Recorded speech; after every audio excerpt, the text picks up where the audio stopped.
Di era sekarang ini, ada banyak jalan untuk menjadi seorang penyanyi, baik itu menjadi penyanyi profesional yang hits, ataupun sekedar mendapatkan penghasilan tambahan dari hobi nyanyi kamu. Dalam video kali ini, kita akan bahas apa aja step-step atau tips yang bisa kamu lakukan untuk menjadi penyanyi di tahun 2024 ini. Zaman sekarang itu, seorang penyanyi itu nggak harus menjadi penyanyi yang punya hits dan menjadi penyanyi yang luar biasa besar kayak nama-nama kayak Rosa gitu ya. Maksudnya itu kan yang bisa mencapai ke sana itu mungkin cuman kurang dari 1% dari masyarakat Indonesia ya. Jadi mendingan kita nggak usah mikir ke sana. Yang penting kita fokus dulu gimana caranya kita bisa mendapatkan sesuatu yang lebih nih dari hobi nyanyi kita. Baik itu mendapatkan penghasilan tambahan ya kan, ataupun kita ingin meningkatkan influence kita di media sosial lewat suara kita. Itu juga buat saya adalah ya seorang penyanyi juga ya kan, karena mereka semua benar-benar membawa kita, nama kita menjadi lebih besar, dan tentunya pada akhirnya kita bisa mendapatkan penghasilan tambahan. Tips yang pertama, tahun 2024 ini, kamu harus memulai kebiasaan baru, yaitu lebih sering nyanyi ya, baik itu nyanyi sendiri di kamar, pakai karaoke, atau nyanyi di depan orang lain di acara atau di acara open mic, jam session. Karena nyanyi itu adalah satu skill yang sama seperti skill lainnya, kita akan lebih baik, akan lebih bisa ketika kita sudah terbiasa. Jadi kalau kamu hanya les vokal sekali seminggu, kamu jangan ngarapin bisa nyanyi lebih baik ya. Kamu harus nyanyi lebih sering, lebih rutin. Jadi tiap ada kesempatan, acara kantor, acara kampus, acara sekolah, nyanyi, ikutan. Tips yang kedua masih berhubungan sama tips yang pertama, yaitu lebih sering merekam diri kamu sendiri nyanyi, oke? Rekam sendiri aja ya, nggak harus dipublish di media sosial atau dimanapun. Cukup untuk kamu evaluasi sendiri. Disitulah kamu bisa menjadi lebih mengenal suara kamu, lebih mengenal diri kamu ya. Oh, nyanyi lagu, misalkan lagunya Sadis, Afgan. Bagian sini aku udah suka nih, tapi bagian sini masih belum suka. Kamu perbaikin, kamu tingkatin. Plus, kalau kamu rekam dengan video, kamu juga jadi lebih menyadari bentuknya, ekspresi wajah kamu, atau bentuknya kamu tuh kalau saat nyanyi itu seperti apa. Jadi kamu akan lebih, itu kalau kita sebut sebagai body awareness ya. Jadi kamu lebih nyadar, sehingga kamu nggak lagi terlalu nervous, terlalu takut untuk tampil depan orang. Kenapa? Karena kamu sudah tahu, oh aku tuh bentuknya seperti ini ya, suaraku tuh kayak gini ya, jadi nggak ada lagi misteri.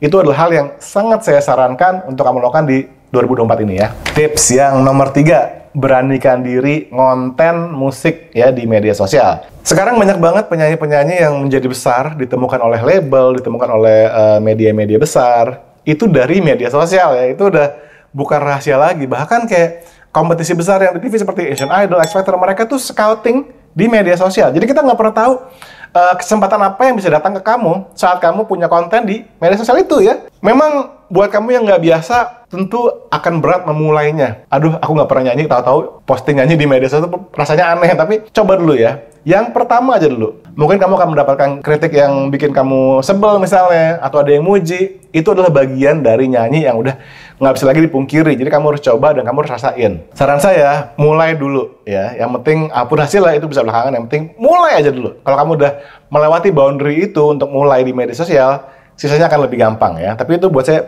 penting banget. Tips yang keempat, lebih sering datang ke acara musik atau acara nyanyi. Terutama yang sifatnya kayak komunitas. Misalnya open mic. Atau misalnya ada teman kamu manggung, datang. Kalau misalkan mereka minta kamu ngejam, kamu ikutan ngejam. Pokoknya kamu harus berada ya, semacam apa ya, meng-immerse yourself, apa tuh ya bahasa Indonesianya? Membuat kamu terus-terusan ada di dalam lingkungan yang bermusik, sehingga kamu punya teman banyak. Jadi kalau one day kamu butuh mereka untuk ngiringin, untuk bantuin bikin lagu, kamu tuh dikelilingi oleh lingkungan musik, sehingga itu membuat karir kamu lebih mudah nantinya. Yang kelima, masih berhubungan sama tips yang keempat tadi, yaitu kamu harus mulai sering bantuin project teman. Misalnya ada teman kamu rekaman, atau ada teman kamu bikin konten buat musik, kamu datang bantuin, entah kamu bantuin sebagai penyanyi, atau kamu bantuin sekedar bantuin yang lain, tapi kamu ada di sana ya. Again, ini adalah bagian dari networking, yang mana sangat-sangat penting dalam masalah membesarkan nama kamu, branding kamu, dan juga membuat orang aware bahwa ada penyanyi namanya kamu, kayak gitu ya. Itu tips yang nomor 5. Tips yang nomor 6, ini udah, aduh gimana ya, ini kamu udah nggak bisa lagi meneglect hal yang satu ini, yaitu belajar alat musik harmoni ya, entah itu gitar, entah itu piano, untuk bisa mengiringi diri kamu sendiri ya. Seorang penyanyi zaman sekarang itu nggak bisa cuma tahu nyanyinya doang, kamu harus tahu mengenai harmoni, mengenai ngegenjreng chord gitu. Kalau perlu, kamu ada lagu yang simple, yang cuma 4 chord, itu kamu bisa ngiringin diri kamu sendiri, itu penting banget. Karena buat saya penyanyi yang selalu tergantung sama orang lain ketika harus diiringin, itu sulit ya. Kamu rilis lagu, kamu mau promo di radio misalnya, mau promo di podcast orang, Kamu harus diiringi sama orang. Itu repot sendiri nantinya.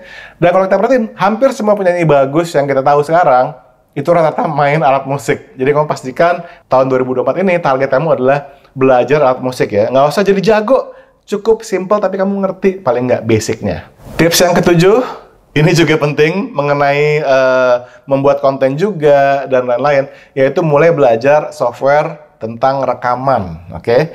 Banyak software gratis yang bisa ngebantu kamu belajar ya. Contohnya adalah BandLab. BandLab itu adalah software gratis yang saya nggak ngerti gimana bisa gratis, tapi pasti itu adalah software full yang kamu bisa benar-benar bikin musik dari A sampai Z sampai selesai mixing, mastering dilakukan di dalam BandLab. Jadi itu software yang gokil banget dan itu free. Bisa kamu dapetin di komputer kamu ya, lewat browser ataupun lewat aplikasi di HP. Itu keren banget, kamu coba kulik dan main-main di sana BandLab. Kalau kamu sudah siap untuk melakukan pembelian software yang lebih profesional, misalnya ada Cubase, Pro Tools, dan lain-lain, kamu lebih mendalami lagi. Tapi yang pasti, mulai dari BandLab dulu. Seorang penyanyi yang modern tentunya harus bisa ngerti paling nggak basicnya. Jadi kalau nanti kamu punya project, kamu ngobrol sama sound engineer tuh kamu udah ngerti apa yang kamu omongin. Mixing tuh apa, mastering tuh apa, dan bikin beat gimana, dan lain sebagainya. Tips nomor 8. Nah, ini juga banyak di antara kalian yang merasa nggak bisa, padahal saya yakin bisa ya. Yaitu belajar nulis lagu. Kenapa? Semua penyanyi hebat yang kamu tahu sekarang, itu mereka nulis lagu sendiri ya. Nulis lagu adalah suatu hal yang perlu dilatih. Jadi bukan hal yang orang lahir tahu-tahu bisa nulis lagu, enggak ya. Kalaupun iya, tetap harus dilatih. Jadi kalau kamu ngerasa, aduh aku tuh nggak bisa nulis lagu, kemungkinan besar tuh gini, kamu nggak suka lihat tulisan kamu, ini norak banget sih misalnya. Atau kamu nggak bisa main alat musik. Tapi percaya sama saya, lagu itu basically adalah melodi sama lirik. Kamu cukup tentuin tema atau kamu start dari melodi misalnya. Terus kamu bikin liriknya. Mulai dari satu kalimat aja.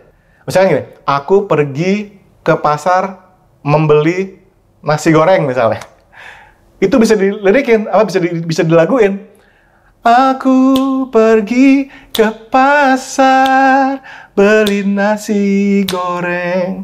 Sih, simple ya. Kalau saya bisa, kamu juga pasti bisa ya. Jadi inti lagu adalah melodi dan lirik. Kalau kamu punya teman yang bisa ngiringin kamu, atau kamu bisa ngiringin diri sendiri, lebih bagus lagi. Tips yang bisa saya kasih kamu untuk nulis lagu ini adalah kamu ambil satu track karaoke -1 ya. Misalnya lagu yang chordnya cuma simple kayak 4 chord, misalnya lagu Rise Up, kan tuh chordnya cuma 4. Kamu play aja -1-nya, tapi kamu bikin melodi baru, bikin melodi sendiri, terus kamu bikin lirik sendiri. Itu adalah cara latihan bikin lagu yang paling gampang menurut saya. Apalagi zaman sekarang lagu-lagu tuh simple ya, chordnya nggak banyak. Jadi kamu bisa coba itu. Tips nomor 9, belajar tentang distribusi digital untuk musik kamu. Ini penting banget ya. Kalau zaman dulu, kita mau mendistribusikan musik itu mesti di-link sama perusahaan, sama label. Sekarang enggak. Kita bisa lakuin sendiri ya, lewat yang namanya agregator. Agregator adalah label digital yang mendistribusikan musik kamu ke berbagai platform seperti Spotify, YouTube, TikTok, Instagram, dan lain sebagainya. Bayangin, kamu bikin video TikTok, bikin konten, tapi soundnya itu pakai lagu kamu sendiri. Itu bisa kamu lakuin sendiri loh. Jadi pelajarin tentang agregator. Yang saya pakai ada 2, yaitu cdbaby.com dan TuneCore. Kamu bisa cek dulu 2 itu. Ada juga video saya tentang distribusi digital di channel YouTube ini ya. Di search, oke? Tips yang 10 yang terakhir adalah tetap konsisten. Saran saya sih jangan jadikan bikin lagu hits, jadi terkenal atau jadi top sebagai tujuan kamu. Itu adalah tujuan yang menurut saya bukan bikin kamu konsisten, malah bikin kamu kecewa. Karena, again, yang bisa mencapai status seperti Rosa, Afgan Tulus itu mungkin cuma 1% ya.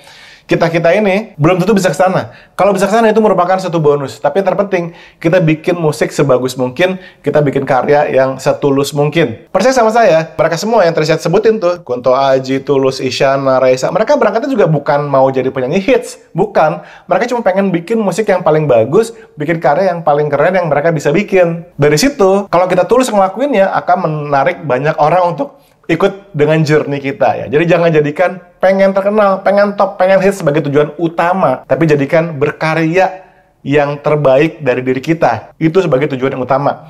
Itu yang akan membuat kamu lebih konsisten ya. Segitu aja tips dan pesan saya untuk kamu lakukan di tahun 2024 ini. Apapun tujuan kamu, mau jadi penyanyi yang terkenal mungkin, atau mau sekedar menaikkan nama kamu di media sosial, atau mendapatkan uang tambahan lewat nyanyi di wedding, nyanyi di cafe, segala macam, pastikan kamu melakukan tips-tips ini dan membesarkan nama kamu, brand kamu ya. Jadi jangan lagi jadi penyanyi yang random, tapi jadi penyanyi yang punya karya dan punya nama. Segitu aja tipsnya, sampai ketemu di tahun 2024 ya. Dan saya tunggu karya-karya kamu, oke? Bebaskan suaramu.